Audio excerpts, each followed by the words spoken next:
Deus trabalha nos bastidores da história.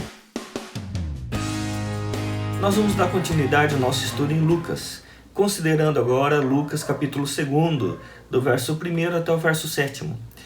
Esse texto vai dizer assim: naqueles dias foi publicado um decreto de César Augusto convocando toda a população do império para recensear-se. O primeiro recenseamento, foi feito quando Quirino era governador da Síria. Todos iam alistar-se, cada um à sua própria cidade. José também subiu da Galileia, da cidade de Nazaré, para a Judéia, a cidade de Davi, chamada Belém, por ser ele da casa e família de Davi.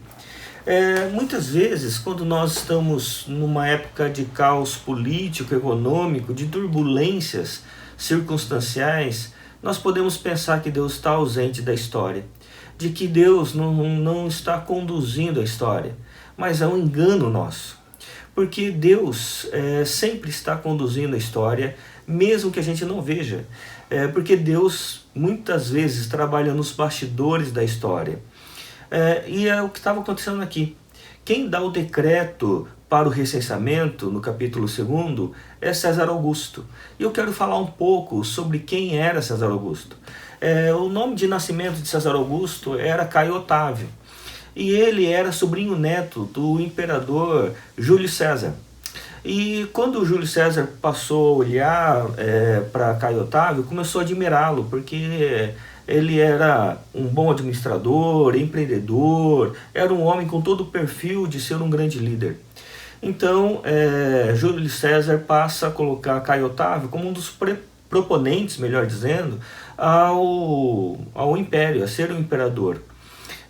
E quando então Júlio César morre, Caio Otávio fica sabendo que que Júlio César tinha colocado no testamento que Caio Otávio seria o imperador.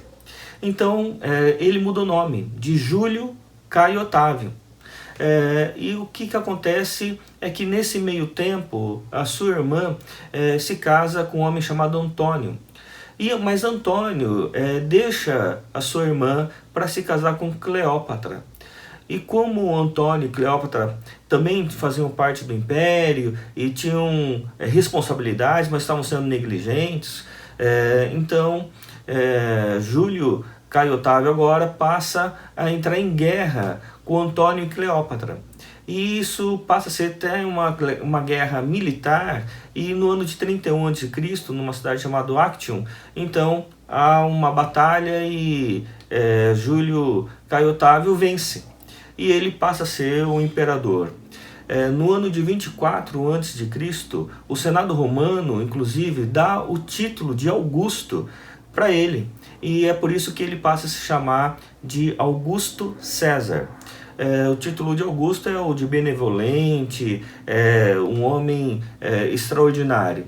Então, no ano de 24, ele passa a ter esse título de Augusto César, ou César Augusto, e ele passa a governar todo o império. Nesse tempo, ele então promove o recenseamento.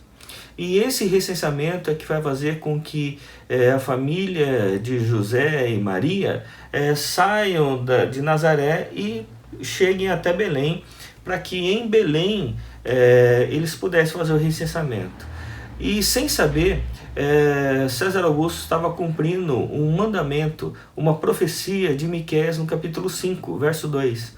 Porque em Miqueias 5, 2 vai dizer que a partir da cidade de Belém, mesmo Belém sendo uma cidade insignificativa política e economicamente, dali nasceria o Rei dos Reis, o Senhor dos Senhores, aquele que traria redenção para todas as coisas.